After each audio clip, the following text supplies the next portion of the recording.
It's 4,000. I know. And there's a waiting list. I assumed. 5 years. For a bag? It's not a bag. It's a Birkin.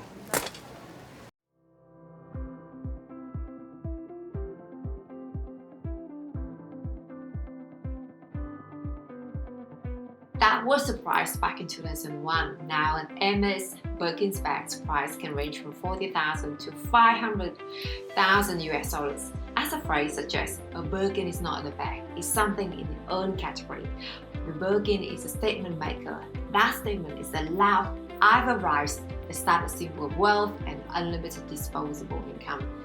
Now the question is, how do companies like Hermes, whose bags are highly overpriced, get away with increasing prices year over year with an averagely of 14% without experiencing the slightest drop in demand? I think they master the art of increasing the customers' perceived value on their products. Hi there, it's Twin Chung here and welcome to OMD TV and Podcast Show, the place to be to grow and scale your practice. In this episode, I'm going to talk about the 4 essential ways to improve the patient's perceived value of your practice. Now, first of all, just talk quickly about the benefits of increasing patients' perceived value. The higher the perceived value, the more ready the patients are to spend and more revenue you will generate. You will also be able to convert more prospects into patients and don't have to spend as much time following up with prospects in order to convert them into patients. So, it's actually better to work on increasing the patient's perceived value than providing discounts on your products and services. The first question is, why do customers buy a product or service? Simply put, customers buy an item when their perceived benefits is equal to or more than the price tag. It means that they feel they are getting good value for their money. Customers do not buy items solely for their features. In reality, product features are merely a way of delivering what a client truly desires, benefit. This is how it works.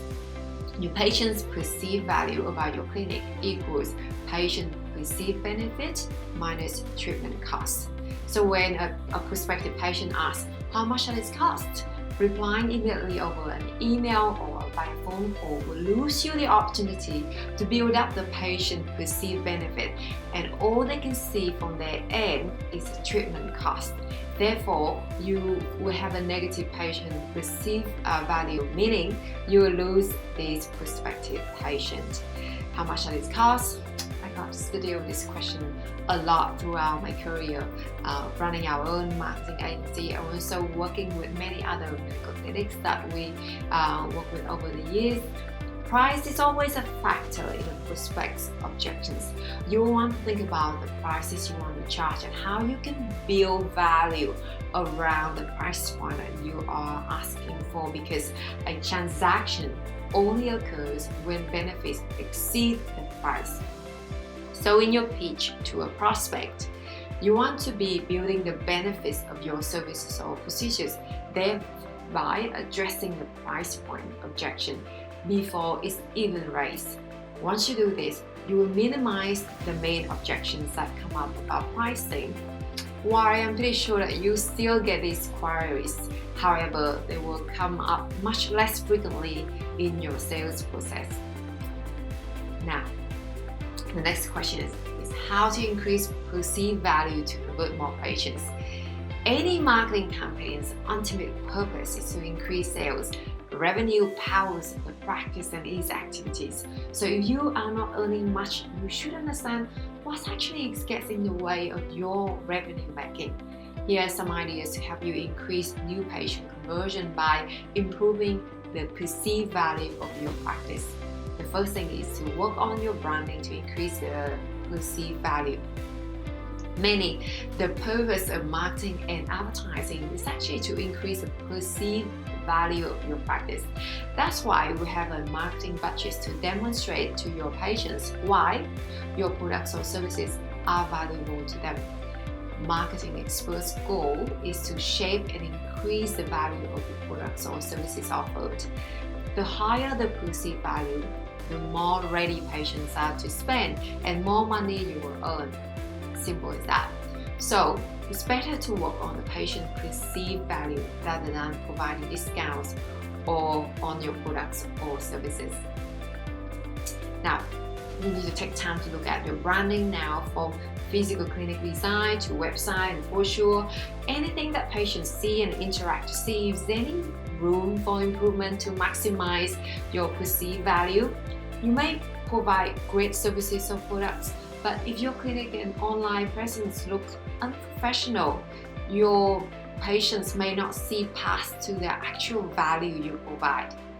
And similarly, practices need to ensure that user interfaces and aesthetics of your websites and social media presence convey the level of professionalism and expertise expected of your practice. If potential patients find your business via a web search and open a site that looks like it was built on, Squarespace or Wix, they're likely to be turned off. Whether you have enough traffic is one thing, and if you can convert the incoming traffic is another important issue. Sometimes great traffic coming to your site is not enough. When your conversion rate is low, you don't earn enough on incoming visitors.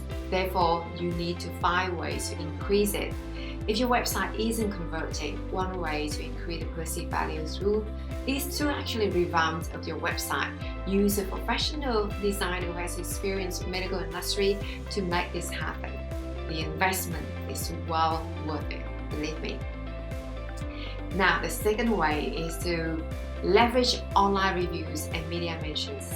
Perceived value can come from your past patient reviews. So if you want to generate more positive reviews for your practice, I highly recommend you check out our latest webinars called 8 creative ways to generate more positive reviews for your clinics. I leave the link in the show note below so you can check that out. So now if your practice is unlucky enough to be buried under a troublesome history complete with lots of bad reviews, it may be worth it to reconsider rebranding. Patient emotions play a big role in their stickiness, so sometimes taking a lesson learned from past failures and moving forward with a new face gives the practice another chance at success. Getting more positive media mentions also helps in establishing you as a trusted expert in the industry, increasing trust and patients' perceived value of your practice. That's the power of social proof. Now moving on to number 3, build up the reputation and experience of the surgeon or doctor and the clinic before the consultation. This is a very important part of building up the patient perceived benefit so that the value of your procedure will exceed the price. The patient coordinator's job is to increase the prospect's perceived value of the doctor, surgeon, and the clinic's pre- and post-surgery experience. What you need to do is position the doctor or surgeon as the best one in the field by creating a bio page highlighting all the relevant experiences and qualifications in the area that prospect is interested in. For example, you can see on the screen the graph outline the number of years of training, media mentions, qualifications, and doing hundreds or even thousands of similar procedures. With a statement such as, less than 5% of all surgeons out there in the area can match the skill of the surgeon, so he's in the top 5. You can guarantee some interest here.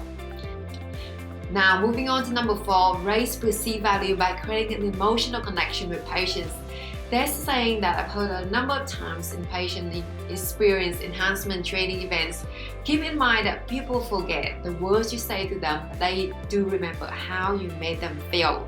Harvard professors say that 95% of purchasing decisions are subconscious. So surprisingly enough, emotion is actually what really drives the purchasing these behaviors and also decision making in general.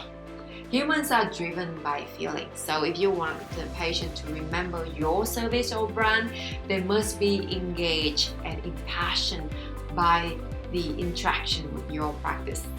Good marketers utilize this concept all the time, and examples of emotion-based campaigns are everywhere. Think for a moment, what is actually being sold is more in most marketing campaigns that you see. If you know how to engage and build rapport with prospects or patients face-to-face or over the phone and make them feel special whenever they interact with you, they will listen to you more and it will be much easier to convince them to take the next step with you. This method seems obvious, but not all practices succeed at it. It can be hard to understand why patients don't see the value you see in the service or product you pour your heart and soul into.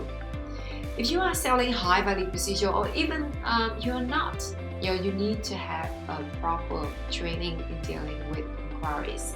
Remember, every single new inquiry that the patient coordinator is dealing with, it depends on what is the value of your procedure or treatment. Is a potential additional $10,000 revenue to your clinic. You need to have a proven process in place. There's a lot to cover if I want to talk about every single step of the sales process for medical practices. That's why my team and I wrote a guide called the 7-Figure Samurai Sword Sales Guide for clinics that show you everything you need to have in order to get a proper sales process in place and help you improve your new patient conversion rate immediately. Now, you want us to help you improve the patient's perceived values through the digital presence using the both ways. We'd like to invite you to take the next step, which is to book a 15-minute discovery call with us so we can learn more about you and to see if we can help you. Thank you very much for listening, and I hope to talk to you in our discovery call soon. Bye for now.